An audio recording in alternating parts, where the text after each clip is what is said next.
Hello दोस्तों, शिवम एजुकेयर्स में आप सभी लोगों का स्वागत है। आज हम लोग भारतीय इतिहास के कुछ महत्वपूर्ण प्रश्नों पर चर्चा करेंगे जो विभिन्न प्रतियोगी परीक्षाओं की दृष्टि से अति महत्वपूर्ण हैं और परीक्षाओं में पूछे जाते हैं। तो आइए चलते हैं। आज का हमारा पहला प्रश्न है, वल्लभाचार्य वैष्णव धर्म की किस शाखा से संबंधित थे?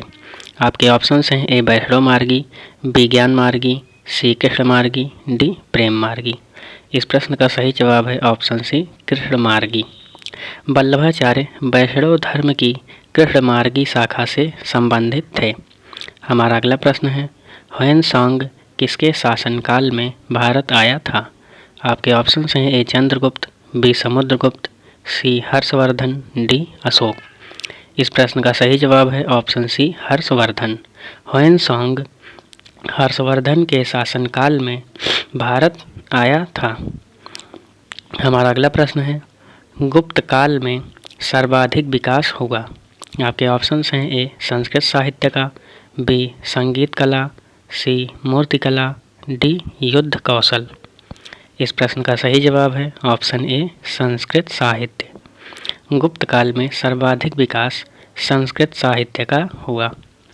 हमारा अगला प्रश्न है, विजयनगर साम्राज्य की प्रांतीय इकाई क्या थी? आपके ऑप्शंस हैं ए मंडल, बी नाडु, सी कोट्टम, डी वलनाडु। इस प्रश्न का सही जवाब है ऑप्शन ए मंडल।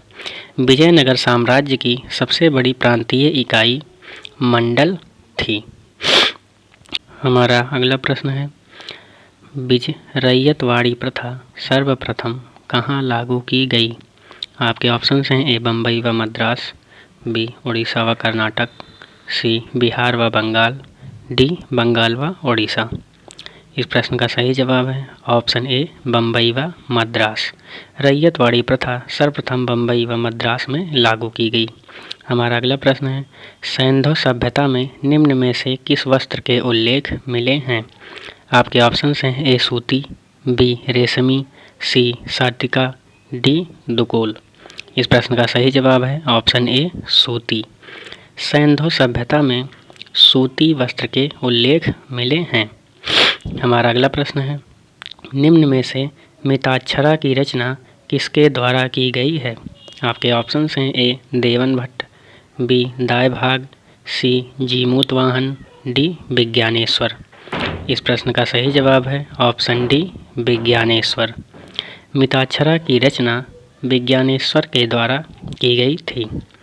हमारा अगला प्रश्न है, अवतारवाद का उल्लेख निम्न में से किस ग्रंथ में मिलता है? आपके ऑप्शंस हैं ए गीता, बी मनुस्मृति, सी ऋग्वेद, डी सामवेद। इस प्रश्न का सही जवाब है ऑप्शन ए गीता। अवतारवाद का उल्लेख गीता में मिलता है। हमारा अगला प्रश्न है, कायस्थ शब्द का उल्लेख निम्न में से किस नाट्य ग्रंथ में मिलता है?